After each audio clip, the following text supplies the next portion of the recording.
So hello guys, I am back. तो मैंने आपको जैसे अपने शॉर्ट्स में बताया था कि मैं 9 का सिर्फ हिस्ट्री एनसीईआरटी से पढ़ाऊँगी। तो मैं यहाँ लेके आ गई हूँ आपका first chapter, French revolution. So let's begin. French revolution, तो पता चल रही कहाँ कि फ्रेंच मीन्स फ्रांस की कहानी है। रिवॉल्यूशन फ्रेंच तो समझ आ गया, फ्रेंच मीन्स फ्रांस। रिवॉल्यूशन मतलब क्या होता है? रिवॉल्यूशन मतलब वो कि कम समय में कम समय में बहुत बड़ी चीज़ होना, उसे हम लोग रिवॉल्यूशन बोलते हैं। At the short period of time, ठीक है, कम टाइम में बहुत सारा चीज़ होना, उसे हम लोग रिवॉल्यूशन बोलते हैं। बदलाव लाना, कम समय में बदलाव लाना, ओके, इसका मतलब ये होगा। तो फ्रेंच रिवॉल्यूशन पहले जानेंगे, क्योंकि पहले तो मोनार्की सिस्टम चलता था, अभी डेमोक्रेसी सिस्टम है। डेमोक्रेसी मीन्स हम लोग पीपल, मोनार्की मीन्स सिर्फ राजा, वहाँ राजा रूल करेगा, राजा के अलावा कोई नहीं। तो मोनार्की का राजा था द लुई 16, नाम ही अजीब है, 16 साल रखा है। तो द लुई 16 था, और लुई 16 वो बourbon डायनेस्टी से बिलोंग करता था, फ्रांस। और उसे फ्रांस की वो फ्रांस का राजा बना था 1774 में, ओके। मतलब उसे फ्रांस की गद्दी मिल गई थी 1774 में, डन। और उसकी शादी, कहते ना, मतलब पहले इंडिया में होता था 16 साल में, बट वहाँ भी चाइल्ड मैरिज होता था, पर चाइल्ड मैरिज नहीं बोलेंगे, 18 के बाद है। तो उसकी शादी हो गई थी 20 साल में। और किससे करवाई गई थी और कहाँ से, मतलब वो जिससे करवाई वो कहाँ से बिलोंग करती थी वो मैं बताऊंगी। वो करवाई गई थी एक मैरी एंटोनियट से, ओके। वो बिलोंग करती थी ऑस्ट्रेलिया, नहीं, वो एक ऑस्ट्रियन प्रिंसेस थी, ओके। वो एक ऑस्ट्रियन प्रिंसेस थी। अब तो भाई वो बन गई रानी। रानी बनने के बाद वो सोची मैं रानी बन गई हूँ, मौज मस्ती करूँगी। बट उसके राजा बनने के बाद उसका जो खजाना था वो खाली था। क्यों खाली था भाई? वो राजा का बेवकूफ़ी की वजह से। उसने अमेरिका की 13 कॉलोनीज की हेल्प की थी। 13 कॉलोनीज की क्यों हेल्प की थी? क्योंकि ब्रिटेन ने कब्जा करके रखा हुआ था, ओके। और उसका जो उसको बचाई थी 13 कॉलोनीज की हेल्प की थी, ओके। और उसको इंडिपेंडेंस दिलवाया था ब्रिटेन से छुड़ा के। तो उसमें जो भी खर्चा होता है, वहाँ का, जैसे करेंसी मैं बता दी, वहाँ का करेंसी लिब्रे है, ओके। तो वहाँ का करेंसी लिब्रे है, तो वहाँ पे बिलियन, बाप रे बाप, मतलब वहाँ पे the war added more than $1 billion of debate, मतलब बहुत पैसा खर्च हुआ था, $1 billion, समझ आ रहे हैं। और उसके पास पहले से लोन था, बहुत सारा था उसके पास, कर्जा ऊपर से ही। तो पूरा मिला जुला के उसका जो भी था कर्जा वर्जा सब मिला के $2 billion का हो गया था। कितना सारा, समझ। उसके बाद और उसका, जहाँ वो फ्रांस में रहता है, वहाँ के टैक्सेस इंक्रीज कर दिए गए थे, रेगुलर एक्सपेंडिचर। और वहाँ पे जो आर्मीज थे, गवर्नमेंट ऑफिसर्स थे, यूनिवर्सिटीज़ थी, उसको मेंटेन करने में भी तो पैसा लगता है, उसमें पैसा। और सबसे बड़ी बेवकूफ़ी की बात ये हुई कि राजा रानी ऑलवेज पार्टी करते थे, ऑलवेज, बिलीव नहीं करोगे, जैसे फ्रेंड लोग कैसे बर्थडे आता है हर 2 दिन बाद हर एक फ्रेंड का बर्थडे पार्टी, भाई एकदम वैसे थे, ऑलवेज पार्टी, ओके, हमेशा पार्टी होती थी। लोगों का सिचुएशन थोड़ा ख़राब हो रहा था। तो अब हम लोग चलते ओल्ड रेजीम, ठीक है। वहाँ लिखा हुआ होगा आपकी बुक में, एनसीईआरटी में आप देखोगे तो वहाँ पूरा लिखा होगा 18th century French society old regime, okay. Old regime होता क्या है?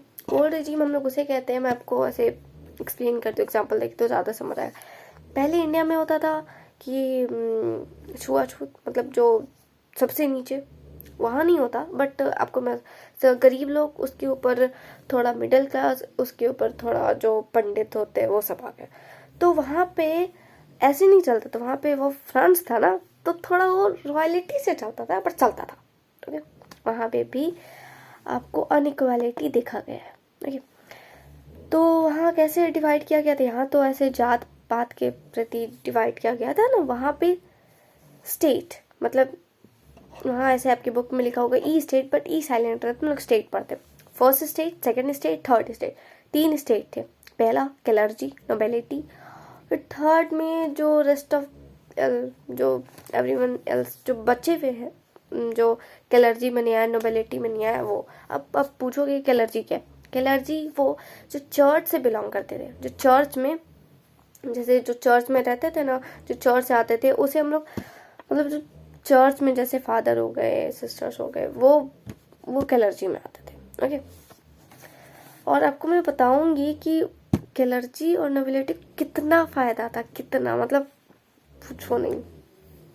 जैसे हम लोग अपने पैसे देते हैं ना मम्मियों को, जो नानी देती है, एकदम उतना वाला फायदा था। तो क्लर्जी हो गए invite with special function church, देखो लिखा हुआ भी है। और फिर नोबिलिटी वो आते high ranking people and the family of a court and royal relation, मतलब वहाँ पे जो कोर्ट में काम करते थे और जो उनके रॉयल रिलेशन फैमिलीज थे वो बिलोंग करते थे। Further enjoy the federal privilege, federal system आपको ना सेकंड चैप्टर में पढ़ने को मिलेगा। ओके, मैं बताऊंगी आगे। और फेडरल सिस्टम को बहुत एंजॉय करते थे। ओके, और जो थर्ड स्टेट थे वो हमेशा कॉम्प्रोमाइज ही करते रहेगा, बट नहीं, आप आगे कहानी पढ़ोगे तो उन्होंने बहुत कुछ किया। ओके, तो जो थे, जो थर्ड स्टेट से बिलोंग करते थे, मतलब होता है ना कि पूरा 100% यहाँ रहती है, जैसे बिहार, और सबसे कम वहाँ गोवा में बहुत कम लोग पीपल रहते, यहाँ का पॉपुलेशन बिहार का बहुत ज़्यादा है। ओके, तो जो थर्ड स्टेट से बिलोंग करते थे उसमें 90% पॉपुलेशन था, 90%, बहुत ज़्यादा। ठीक है, अब होता क्या था कि बहुत गलत होता था, पर जो भी होता था, तो ओल्ड रिजीम से, मतलब जो थर्ड स्टेट से, उन लोग से टैक्सेस लिए जाते थे। फर्स्ट मैंने बोला ना, first state second state enjoy करती थी, उन लोगों का तो ऐसे आज मौज मस्ती था बस। पर जो थर्ड स्टेट होती थी वो पिसाती। थर्ड स्टेट में बताती हूँ, पीजेंट्स आ जाते हैं, मतलब फार्मर्स आ जाते हैं, और पीजेंट्स की फार्मर बोलते हैं। ओके, और आपके जो कॉमन पीपल होते हैं वो सब आ जाते हैं। ओके, तो अब देखते हैं यहाँ पे क्या है आगे। Common people in old regime, जो चर्च, आपको पता है चर्च भी टैक्स लेती थी, जो क्लर्जी होती थी चर्च, वो थर्ड, मतलब पीजेंट्स लोग से, थर्ड स्टेट से टैक्स लेती थी। उस टैक्स का क्या नाम था? तीथे। ओके, पीजेंट्स लोग से लेती थी। ये 1 मार्क्स का क्वेश्चन रहेगा। तीथे किससे लिया जाता था और कौन लेता था? तीथे लिया जाता था, पीजेंट्स लोग थे जो थर्ड स्टेट से बिलोंग करते थे, और कौन लेता था? क्लर्जी लोग लेते थे। ओके, जो चर्च से बिलोंग करते थे। एंड नेक्स्ट, और एक और टैक्स होते थे जिसको हम लोग टाइले बोलते हैं। टाइले वो जैसे गवर्नमेंट लेती है, जैसे इंडिया में गवर्नमेंट लेती है ना, वहाँ कोई नाम नहीं है, नाम है तो आई डोंट नो, हो सकता है, बट वहाँ पे जो गवर्नमेंट लेती थी उसका नाम था टाइले। ओके, वो डायरेक्ट जाता था वहाँ के मोनार्की सिस्टम, मतलब जो राजा था लुई 16 वो। पर वहाँ के जो, और पता है आपको टैक्सेस ना सॉल्ट और टबैको में भी लिया गया है, मतलब कितने कितने में टैक्सेस, सॉल्ट, नमक में भी, ओ गॉड यार। चलो, तो वहाँ के the struggle to survive. Okay, वहाँ पे क्या हुआ था कि वहाँ के पॉपुलेशन तो बढ़ रहे थे, बट वहाँ का जो फूड था वो बढ़ नहीं रहा था, क्योंकि वहाँ पे बहुत कड़ाके की ठंड पड़ गई थी। तो फूड कैसे बढ़ेगा? सारा हार्वेस्ट हुआ नहीं था, सारा बंजर हो गया था ज़मीन, तो फूड तो हुआ नहीं। आगे क्या हुआ, राजा को सोचा कि अब टैक्सेस बढ़ाया जाए, क्योंकि फूड नहीं, कुछ नहीं। तो ये आपको आगे मैं बताऊंगी कि उसने टैक्सेस कैसे बढ़ाया, और बढ़ाया नहीं बढ़ाया था, आगे आपको बताऊंगी। तो वहाँ के जो production of the grain could not be keep the pace of the demand due to the which the price bread rose rapidly. वहाँ ये कहा गया है कि वहाँ के जो पॉपुलेशन तो बढ़ रहा था, और वहाँ की जो ब्रेड, ये सब की जो, मतलब जो फूड है उसकी दाम आसमान छू रहे थे, आसमान, मतलब बहुत महंगे कर दिए गए थे। जो हार्वेस्ट हुआ नहीं ना था, मतलब कैसे कहते हैं ना, लो क्वांटिटी, मतलब कम सामान और ज़्यादा डिमांड, वैसा था। सामान बहुत कम था और डिमांड बहुत ज़्यादा था, हार्वेस्ट नहीं हुआ था। तो आगे बढ़ते, तो वहाँ पे सब्सटेंस क्राइसिस स्टार्ट हो गया था। सब्सटेंस क्राइसिस क्या होता है? मतलब आपके बेसिक नीड्स पे प्रॉब्लम आना, मतलब रोटी कपड़ा मकान, मकान तो था पर रोटी कपड़ा में बहुत प्रॉब्लम हो गया। रोटी मैं बता दी, वहाँ पे इतनी खाने पीने की तंगी हो गई थी, इतनी ज़्यादा कि मतलब मर आदमी भूख से मर रहे थे, इतनी तंगी थी। ओके, तो due to the law the gap between the poor become a harvesting. हाँ, ये तो मैंने बता दिया कि हार्वेस्ट हुआ नहीं था क्योंकि वहाँ ठंड बहुत ज़्यादा पड़ गई थी, ठीक। और वहाँ पे जो कैलर्जी लोग थे, वो ना जो लेबर थे ना, जो थर्ड स्टेट से वहाँ काम कराते थे और उनको बहुत कम पैसे देते, बहुत कम वेजेस देते थे, ठीक है। अब आते हैं हम लोग के 18th सेंचुरी में क्या देखा गया है। 18th सेंचुरी में वो देखा गया, नहीं मतलब कहते हैं ना मिडिल क्लास, नहीं गरीब नहीं अमीर, मतलब बीच में आने वाले, ठीक है, एकदम बीच में आते, मतलब वही नहीं मरे और नहीं अच्छी तरह जिंदा रहे, वैसे मतलब बताऊंगी, ठीक है। तो उसे यहाँ 18th सेंचुरी में देखा गया है कि उन्होंने थोड़ा अच्छा हुआ था 18th सेंचुरी में। अच्छा ये हुआ था कि उन्हें ओवरसीज ट्रेड से कमाया था और थर्ड स्टेट में लॉयर, एडमिनिस्ट्रेटिव ऑफिसर्स इंक्लूडेड थे और बहुत सारे एजुकेटेड भी हो रहे थे, ठीक है। They believed in the social positive, और धीरे धीरे वो बिलीव कर रहे थे कि हम लोग को सोशल पोजीशन क्यों, पर्सन सोशल पोजीशन क्यों, हम लोग के अपने मेरिट से जाना के, मतलब हम लोग को जो थर्ड स्टेट को ही टैक्सेस क्यों दिया गया, मतलब हम लोग के मेरिट से रखो ना, हम कहाँ पैदा हो उसे क्यों, तो लोग ऐसा उस टाइम में देख रहे थे। और ये चीज़ देखना उस टाइम पे, और ये सबसे ज़्यादा इसकी मेहरबानी थी वहाँ के फिलोसफर, ओके, कोई ऐरे गहरे फिलोसफर नहीं थे, बहुत पहुँचे, बहुत उनकी वजह से तो वहाँ डेमोक्रेसी आया था, उन फिलोसफर के वजह से। तो जानेंगे उन फिलोसफर कौन थे और उनके वजह से क्या स्प्रेड हो रहा था आइडिया फ्रांस में।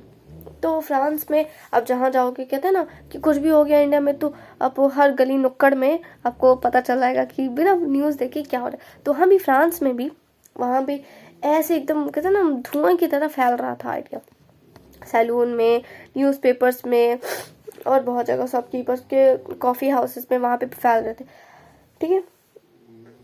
और बताते आइडियाज़ ऑफ फिलोसफर पहले 3 फिलोसफर थे, है तो बहुत सारे पर हम लोग की बुक में दिए हुए गए 3। तो 3 कौन कौन थे, पहले थे जॉन लॉक, दूसरे थे रोसियो एंड मोंटेस्क्यू, पहले थे John Locke, Rocio and Montesquieu, 3 थे।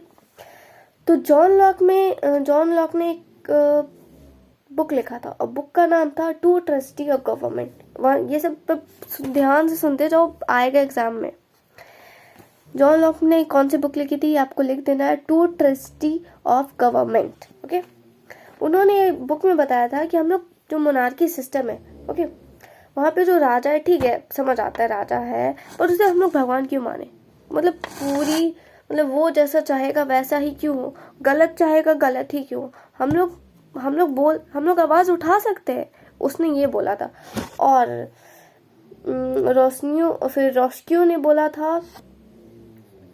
रोस्क्यू ने भी एक बुक लिखा था जिसका नाम था सोशल कॉन्ट्रैक्ट। उन्होंने बोला था कि हम अपनी गवर्नमेंट, मतलब हम लोग अपने रिप्रेजेंटेटिव खुद चुने, सामने वाला मतलब हम खुद चुने, क्योंकि हमें यहाँ मतलब एक लीडर बना है, क्योंकि हमें इस चीज़ की प्रॉब्लम है, वो चीज़ वो सॉल्व करेगा। और जो मोंटेस्क्यू था उसने तो भाई साहब पूरी कहानी सॉल्व कर दी थी। तो कहानी ये सॉल्व की थी, उन्होंने भी एक बुक लिखा था, the spirit of the laws propose a division of power. तो उन्होंने ये बुक लिखी थी, ठीक है। और उन्होंने बुक में कहा था कि हम लोग पूरा पावर एक पर्सन के हाथ में दे देंगे तो जनता तो वो तो पूरा फायदा उठाएगा ना। तो इस पावर को हम लोग 3 में बांट देते हैं, कौन कौन, जुडिशरी, एग्जीक्यूटिव और लेजिस्लेचर, ओके, ये 3 में बांट देते हैं। तो यह आइडिया पूरे फ्रांस को बहुत भाया था, बहुत पसंद आया था कि वाह भाई वाह क्या बात की आप लोगों ने, ओके। और मैं बता दूं आप लोग को कि मैं 2 से 3 पार्ट्स में आपका ये फ्रेंड्स एवोल्यूशन खत्म होगा, और ज़्यादा लंबा वीडियो नहीं रहेगा, डोंट वरी, ओके। और थोड़ा इंटरेस्टिंग लगेगा, फर्स्ट वीडियो है तो थोड़ा इंटरेस्टिंग होगा, ओके। तो वहाँ पे आउटब्रेक ऑफ रिवॉल्यूशन देखते हैं, आउटब्रेक क्या हुआ था वहाँ पे। जो अब तो मैंने बताया था कि वहाँ पैसों की बहुत तंगी चल रही, बहुत एकदम पूरा पैसा खत्म हो गया था। तो लुई 16 ने चाहा था कि वो टैक्सेस बढ़ा, और टैक्सेस देते कौन थे? Third state. और वहाँ पे एक लास्ट टाइम वहाँ पे जो टैक्सेस के लिए जो मीटिंग बैठी थी वो 1614 में बैठी थी, ओके, 1614 में। तो भूलना नहीं कब बैठी थी लास्ट टाइम, 1614 में, डोंट बी फॉरगेट। तो वहाँ पे एक कहते हैं ना प्रथा था कि आप ऐसे ही टैक्सेस नहीं बढ़ा सकते, आपको मीटिंग बैठानी पड़ेगी, वो भी तीनों स्टेट के रिप्रेजेंटेटिव आएंगे। रिप्रेजेंटेटिव मीन्स जैसे मेरे घर के मेरे फादर मतलब बताते हैं कि जैसे मेरा जो नाम है उनसे जान जाता है, तो मेरे फादर मेरे घर के रिप्रेजेंटेटिव से, ओके। तो वहाँ के फर्स्ट स्टेट के रिप्रेजेंटेटिव, सेकंड स्टेट के रिप्रेजेंटेटिव, थर्ड स्टेट के रिप्रेजेंटेटिव, और पता है कितने कितने लोग आए थे? 300 कैलर्जी से, और फिर 300 नोबिलिटी से, और 600 आए थे थर्ड स्टेट से। देख रहे हो, 600, 90%। हाँ 600, मतलब कोई रेशियो है ही नहीं, कोई मैच ही नहीं है, ठीक है। तो हुआ ये था, ये तो मैंने बता दिया। हाँ, he had to call the meeting, state general would be the pass the proposal to the new taxes, मतलब लुई 16 ने पास कर दिया था न्यू टैक्सेस का, okay. the state general political body, this is the state representatives आए थे, और उन्होंने डिसाइड किया the monarch alone the could decide when the call the meeting with the of the body with the first time। वो मैंने बता दिया कि 1614 में हुआ था, ओके। Sorry, okay. तो पॉलिटिकल क्लब वहाँ पे जो बैठे हुए थे, मतलब वहाँ पे जो मीटिंग हुई थी वो 5 मई 1789 को हुई थी। डेट मीटिंग कब हुई थी? 5 मई 1789 को। जिसका बर्थडे उसको याद रह जाएगा, बस साल याद रखना, 1789, ओके। तो 1789 में हुई थी लुई 16 असेंबली। तो वहाँ पे था ना कि ऐसे होता है ना, 1 person 1 vote, but no, 1 state 1 vote, मतलब स्टेट के अनुसार वहाँ पे जो फर्स्ट स्टेट 1 वोट देगा, मतलब पर्सन के ना स्टेट के अनुसार था वहाँ पे, ओके। तो स्टेट का, तो फर्स्ट स्टेट को तो कोई प्रॉब्लम था नहीं ना, कि उन लोगों को तो टैक्स ऐसे भी मिलता था, मतलब देना ही पड़ता था। और कैलर्जी तो वाह कोई और ही है। तो फिर 2:1 हो गया था वहाँ का जो था, जो टैक्सेस का हाँ था वो 2 के। कैलर्जी ने भी बोल देते कि हाँ भाई टैक्स ले सकते हो, क्या प्रॉब्लम है, टैक्स खत्म हो गया। और सेकंड स्टेट नोबिलिटी ने बोल दिया था कि हाँ आप टैक्सेस ले सकते हो। बट थर्ड स्टेट को प्रॉब्लम हो गया था। थर्ड स्टेट ने प्रपोजल रखा कि आपको स्टेट वाइज नहीं, आपको पर्सन वाइज, मतलब 1 पर्सन 1 वोट होना चाहिए, 1 पर्सन 1 वोट 1 वैल्यू होनी चाहिए। उन्होंने ऐसा, पर राजा साहब ने ये ऑफर ठुकरा दिया। क्या बोले, ये ऑफर ठुकरा दिया, ओके। पीजेंट आर्ट, पर वहाँ आपको पता है 600 में सिर्फ मैन आए थे वहाँ, मतलब पीजेंट्स को, वुमेन को एंट्री नहीं दी गई थी। तो उन्होंने एक काम किया था कि उन्होंने उनके जो भी प्रॉब्लम्स थे वो एक लेटर में लिख के दिए थे। पता है लेटर कितने थे? 40,000 लेटर थे, और पूरे लेटर वो 600 रिप्रेजेंटेटिव लेके आए थे मीटिंग में, ओके। और फिर वो तो उनको गुस्सा भरा कि नहीं, तो ये फाइनल हो गया कि टैक्सेस बढ़ेंगे। तो जो थर्ड स्टेट के जो रिप्रेजेंटेटिव थे वहां से उठ के चले गए, क्यों टैक्सेस देना हमको डिसाइड करो आप लोग दोनों। क्या हो क्या रहा है भाई, मतलब कपड़ा पहना मेरे को, डिसाइड करो तुम, ओके। तो वहाँ ये हो गया था। तो फिर 20 जून को सब मिले, मतलब जो 600 रिप्रेजेंटेटिव थे वो 20 जून को मिले। एक कहाँ मिले थे? वर्साइल टेनिस कोर्ट में, मतलब वर्साइल एक जगह है, वहाँ के टेनिस कोर्ट में मिले थे, ओके। पूरे 1 महीना बाद, मतलब 1 महीना और 15 दिन, क्योंकि 5 में था और यहाँ, तो हाँ 1 महीना पूरे 15 दिन बाद मिले थे, ओके। और फिर वहाँ पे मिलके उन्होंने डिसाइड किया कि हम लोग मोनार्की सिस्टम को नहीं मानते, जो राजा कहेगा वो नहीं मानेंगे। देखो ये फिलोसफर की वजह से हो रहा है, उनकी वजह से। तो उन्होंने कहा हम लोग नहीं मानेंगे। उन्होंने अपना खुद का असेंबली बनाया, और खुद का असेंबली का नाम था नेशनल असेंबली, ठीक है। तो उन्होंने शपथ लिया कि हम लोग राजा के सिस्टम को नहीं मानते, राजा का पावर कम करा के रहेंगे। ओके, राजा जितना पावर है उसका पावर कम करा के रहेंगे। मतलब पावर कहा था ना कि मॉन्टेक्यूस ने कि पावर को 3 में बांट दो, तो ऐसा। और आपको पता है सिर्फ फर्स्ट स्टेट में और सेकंड स्टेट में थे गंदे लोग, बट 1% अच्छे लोग भी थे जो थर्ड स्टेट में जाके हेल्प किए थे। वो फर्स्ट थे मीरा ब्यू, हाँ या मीरा ब्यू थे जो नोबिलिटी से बिलोंग करते थे, और सेकंड थे अबेसियस।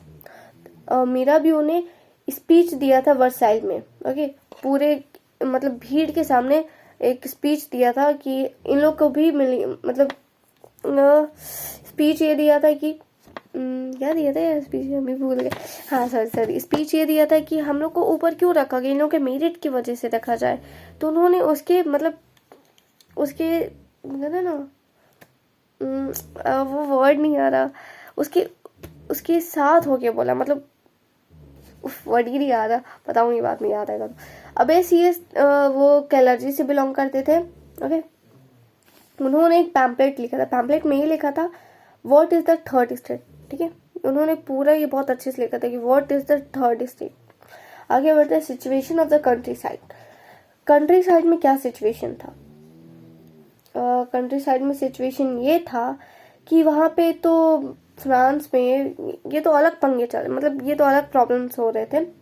और यहाँ पे विंटर में, मतलब विंटर का टाइम था, मैंने आगे बताया कि विंटर का टाइम था, हार्वेस्ट हुआ नहीं था, और जो ब्रेड के दाम थे वो बहुत बढ़ गए थे। और जब औरतें, मतलब जो वहाँ की घर की जो वुमेन्स है, वो लेने गई शॉपकीपर के पास कि हमें ब्रेड दो भाई, ये दो, तो जैसे हम लोग गुपचुप के ठेला के पास कैसे लगते एकदम बहुत भीड़ लगा के, तो वैसे लोग की लाइन से लग गई वहाँ पे मतलब ब्रेड शॉप पे। ठीक है, मतलब जैसे यहाँ दाल भात रोटी होते हैं, तो वहाँ ब्रेड माना जाता है मेन। ओके, तो वहाँ वैसे लाइन में लग गई, और वहाँ शॉपकीपर इतना बदमाश था, इतना ज्यादा बदमाश था, मैं बोल रही हूँ फीलिंग, इतना ज्यादा बदमाश था कि जब उनकी टर्न आई तो बोले ब्रेड खत्म, मतलब गुपचुप खत्म, अब नहीं मिलेगा, मतलब ब्रेड खत्म हो गया। तो उन्होंने अटैक कर दिया था ब्रेड शॉप पे कि हम लोग इतना देर से कर रहे हैं, हमको ब्रेड क्यों नहीं मिल रहा, हमें ब्रेड दो, क्योंकि हमारे घर में बच्चे जो उनके हस्बैंड्स थे वो भूखे हैं। ओके, तो ऐसे प्रॉब्लम्स हुए थे वहां पे। अब देखते हैं इवेंट ड्यूरिंग फ्रेंच रिवॉल्यूशन, जो आपके फर्स्ट पेज में बना हुआ है, जो एक बेस्टाइल फोर्ट में अटैक हुआ था। मतलब मैं आपको दिखाती हूँ मेरा बुक,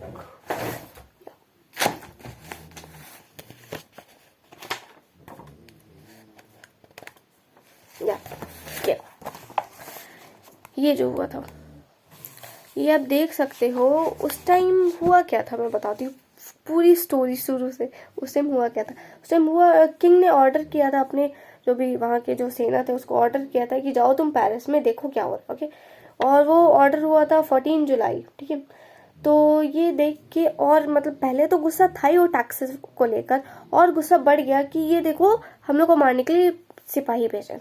ठीक है, और उन लोग गुस्से से आग बबूला होके पेरिस में एक बेस्टाइल है, बेस्टाइल वहाँ एक जेल है। ओके, जो भी राजा को जो भी तंग करता था उसको वहां बंद कर देता। तो वहाँ की जो फ्रांस की जो जनता थी वो पूरी भीड़ उठ के गई और बेस्टाइल को आग लगा दी, और वहां पे जो भी कैदी थे उसको छुड़ा दिया गया, जो गार्ड थे उसको मार दिया गया। और कितने कैदी थे? 7 कैदी थे। ओके, पूछा जाएगा आपके शायद MCQ में, तो भूल मत जाना। तो ऐसा हुआ था वहां पे, और इस अफरा तफरी को देख के राजा तो बेचारा डर गया, बहुत ज्यादा वाला, थोड़ा मोड़ा वाला नहीं, बहुत ज्यादा वाला डर गया। अब वो सोचे टैक्सेस बढ़ाए तो बढ़ाए कैसे। ठीक है, आगे तो लुई 16 उन्होंने फाइनली रिकॉग्नाइज कर दिया नेशनल असेंबली, मतलब डर से कि देखो उन्होंने हमला कर दिया, और वो ब्रेड वाला प्रॉब्लम, तो ऐसे ऐसे झगड़े के, तो लुई 16 एक्सेप्ट कर लिया कि हाँ मानते हैं कि नेशनल असेंबली है। ओके, ये हुआ था, ये डेट याद रखना, 14 अगस्त 1789। ठीक है, उन्होंने डिक्लेयर कर दिया था, मतलब मान लिया था, वो एक पेपर वाइज ऑफिशियली मान लिया गया था कि अब टैक्सेस नहीं बढ़ाए जाएंगे। वॉज नोन अगस्त में, हाँ अगस्त में मान लिया गया था। और वो जो कैलर्जी लोग, जो थर्ड स्टेट से कैलर्जी लोग लेते थे ना टैक्सेस, वो भी हटा दिए। और जब पता चला कि उन लोग के पास कितना मतलब प्रॉपर्टी है, मतलब कितना ज़मीन है, कोई क्या हो रहा है, हाँ, कितना ज़मीन है, तो वो जो उनके जो लोन्स थे ना उसे चुकता हो सकते थे, बट नहीं हुआ ना चुकता, मतलब नहीं हुआ। तो उन्होंने जो 2 बिलियन लिब्रे का था ना वो उनसे ख़त्म हो सकता था, इतना उनके पास लैंड लॉट था, इतना ज़मीन था, सोच लो, बहुत ज़मीन थे, कम नहीं थे। ओके, तो समय मान लिया गया। फिर आया France become the constitution monarchy. 1791 में ड्राफ्ट बन गया, ठीक है। Draft of the constitution got the completed by the national assembly, मतलब ड्राफ्ट कंप्लीटेड हो गया। और कंप्लीट किसने किया? हमारी नेशनल असेंबली ने, ठीक है। Objective limit the power of the monarch, हाँ, और जो मोंटेस्क्यू ने जो बताया था अपना आइडिया कि लेजिस्लेचर, एग्जीक्यूटिव, जुडिशियरी 3 में बांट दिया गया। पहले क्या होता था कि मोनार्की होती थी और सिर्फ राजा का मनमानी होता था, बट अब क्या आ गया? अब कॉन्स्टिट्यूशन मोनार्की आ गई। अब जो राजा की पावर थी घट गई, मतलब बट गई, लिमिटेड पावर्स हो गई। पर आपको पता है वहाँ पे मतलब ये हुआ तो वोटिंग होता, मतलब डेमोक्रेसी में धीरे धीरे चेंज हो रहा था, तो वहाँ वोटिंग सिस्टम तो था ही। तो वोटिंग वो लोग पता है कैसे देते थे? दो सिटीजन होते थे, एक एक्टिव सिटीजन, एक पैसिव सिटीजन। एक्टिव सिटीजन उसे कहते थे जो मतलब 25 साल से ऊपर होने चाहिए, मेन होने चाहिए, और वो महीने मतलब इतना कमा रहे हो कि मतलब 3 दिन का लेबर का टैक्सेस दे सके, मतलब 3 दिन जो लेबर वेजेस कमा रहा है उसका वो टैक्सेस दे सके। ऐसे थी उन लोग की, मतलब ऐसा होना चाहिए जैसे इंडिया में ना कि 18 से ऊपर होना चाहिए और कुछ नहीं, तो दे सकते वोट। तो फ्रांस में था। और पैसिव में आ जाते हैं रिमेनिंग मेन एंड वोमेन, मतलब जो उतना नहीं कमाते हैं, ठीक है, तो वो बच गए, वो लोग वोट नहीं दे सकते थे। ओके, और आता है आप लोग का the constitution began with the declaration of the right of man and citizen. देखते हो यहाँ कभी औरतों के ऊपर रखा गया ही नहीं है यार, मतलब नीचे right at the such line, मतलब वहाँ पे राइट्स, जैसे यहाँ पे फंडामेंटल राइट्स है ना, तो फ्रांस में भी वहाँ के क्या रखा गया था। और जैसे प्रियम्बल है यहाँ का, तो वहाँ पे भी बोला गया declaration of the right of man and citizen.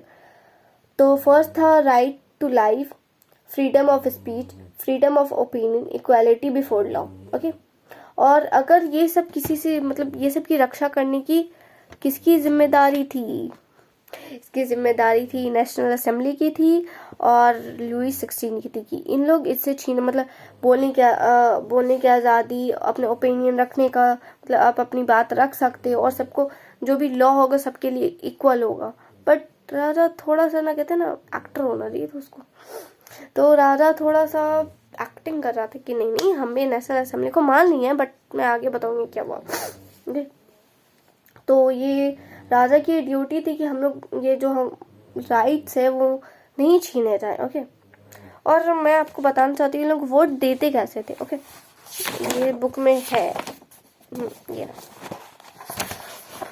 ये आप लोग देख, ये वाला, ये तो यहाँ पे आप ध्यान से देखोगे, यहाँ बताया गया है यहाँ पे जो 14 मिलियन पॉपुलेशन है उसमें से मतलब 50,000 इलेक्टर्स हट गए, मतलब 15,000 इलेक्टर्स लेजिस्लेचर मतलब नेशनल असेंबली को वोट दिए। और नेशनल असेंबली में कितने मेंबर थे? 745। ओके, भूला नहीं। और यहाँ पे जज को भी वोट दिया ये 50,000 इलेक्टर्स ने, ठीक है। और फिर किंग तो कंट्रोल, नॉर्मल किंग्स तो एग्जीक्यूटिव था। तो पैसिव सिटीजन तो मैंने बताया, जो मेन और वुमेन बचे थे वो आ गए। तो ये था मेरा, और सेकंड वीडियो आएगा, सेकंड वीडियो होगा आपका, I tell you, hold on a minute, second video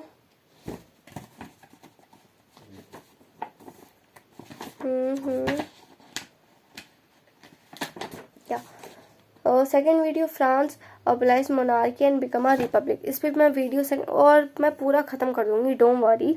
okay, तो ये मेरा फर्स्ट वीडियो था, तो आई थिंक आप इंजॉय किए होगे। तो मैंने ये 30 मिनट से ऑलमोस्ट 30 to 31 मिनट्स में ख़त्म कर दिया। आई डोंट नो मैंने कैसा पढ़ाया, ठीक है। तो थैंक यू, प्लीज़ सपोर्ट मैं नहीं बोलूँगी, सब्सक्राइब कर दो, लाइक कर दो, नो एज योर विश, मतलब आपको अच्छा लगे तो सब्सक्राइब लाइक ज़रूर करिएगा, otherwise no problem.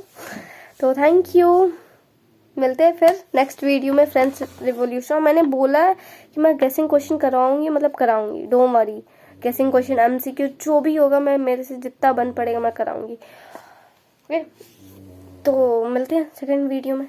So let's bye, good night, bye.